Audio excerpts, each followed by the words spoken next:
কি দিন চলছে? ওই বেশি করে ভিক্ষা পাচ্ছ। কে ভিক্ষা পাচ্ছে? বেশি ভিক্ষা তা শুনুন, যে গ্রামে ভিক্ষা করতে আমি তো লোক তো সামনে বিদেশ ছেড়ে গেছে। তা ভিক্ষা এই সিস্টেমে করা যাবে না। ভিক্ষা বিদেশ গেলেও ভিক্ষা দিয়ে যেতে হবে বাড়িতে। কোনো দিনকার ভিক্ষা দিয়ে দিতে হবে। দেখো এই গ্রাম খুব ভালো গ্রাম, অল্প মানুষের বেশি ভিক্ষা নেব। ভিক্ষা নেওয়া যাবে না। হ্যাঁ বর্ষা, হ্যাঁ কে কে দেবে? হ্যাঁ সবাই মিলে তাহলে 1000 করে দেবে ভিক্ষে। পড়তে হবে না। তা তোর এত ভিক্ষা করার জন্য উঠলে করে কি করছিস?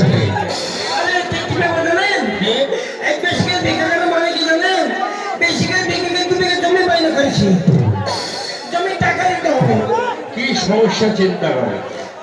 ভিক্ষা করে মানুষ দিন চলে না, তার লেগে দিয়ে 16 বছর 2 বিঘা ভূমি বাইরে করেছে। আরে এই কথা লোকের সামনে বলে তো ভিক্ষা তো করে থাকে, তোমাকে বাইরে খাটাবে নেই। লোককে জানালে হবে না। তাও ভালো কথা, আমরা যেমন লোক শুনতে পাচ্ছি না তো। ভালো করে দুয়া করবি, খানা মানুষ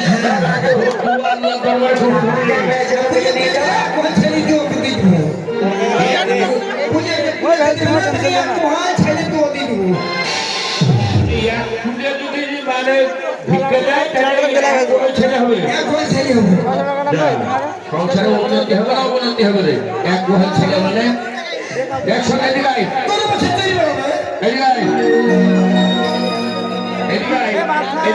কি দেখতে পাচ্ছি? কি এগুলা কি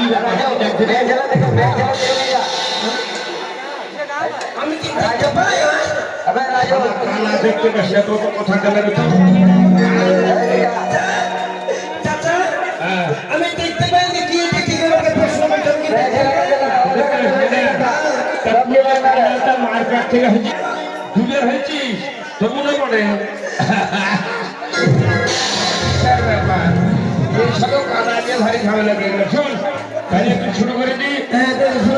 এখন ভিক্ষার রেট একটু বাড়াইতে হবে। কত করে নিলে ভালো হয় বলতে মাথা পিছু 300 350। কি অবস্থা? আপনারা 300 করে ভিক্ষা না দিয়ে বড় ভাই একটা অ্যাকাউন্ট নাম্বার দিয়ে দেবে, যাচ্ছে দিয়ে সব তুলে নেবে। হারাম দাদা 400 টাকার কাজ করে তোকে 300 টাকা ছেড়ে কিনে খাবে কিনে বলতে পারি। যেখানে 5 টাকা সেখানে একটু রেট বেশি। 15 টাকা না, লোকজন কম বলে আর লোকের 65 টাকা থেকে দিলে মুশকিল হবে না। চল এখানকার লোকজন ভালো, তাই বলে এখানে আসলে আমরা সে পাথর চাপে থেকে তাহলে এইরকম চেষ্টা করবে, দোয়া দরদ করবে, খানা মানুষের দোয়া আল্লাহর দরবার কবুল হয়। যে যা বলে না, যে যা বাসনা করে আমাদেরকে ভিক্ষা দিবে তার আশা পূর্ণ হবে। বুঝতে পেরেছিস? শুরু করি নাকি? শুরু করতে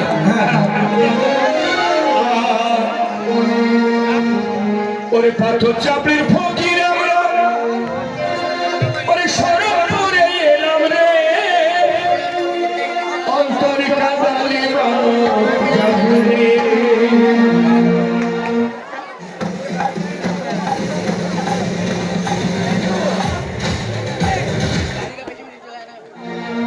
ওরে পাথর চাপড়ির ফকির আমরা সরপুরে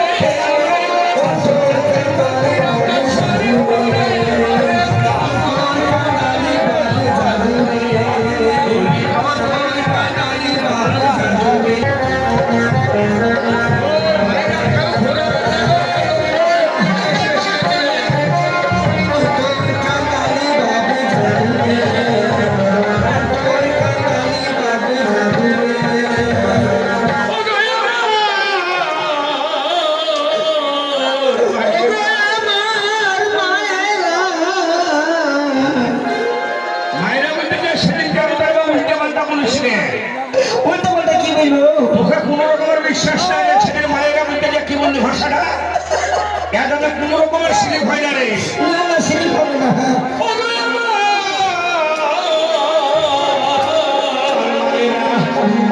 বড় আশা করে এসেছি আপনাদের দুয়ারে, সেই পাথর চাপড়ি হতে আমাদেরকে কেউ দিবেন না বলছে দিবেন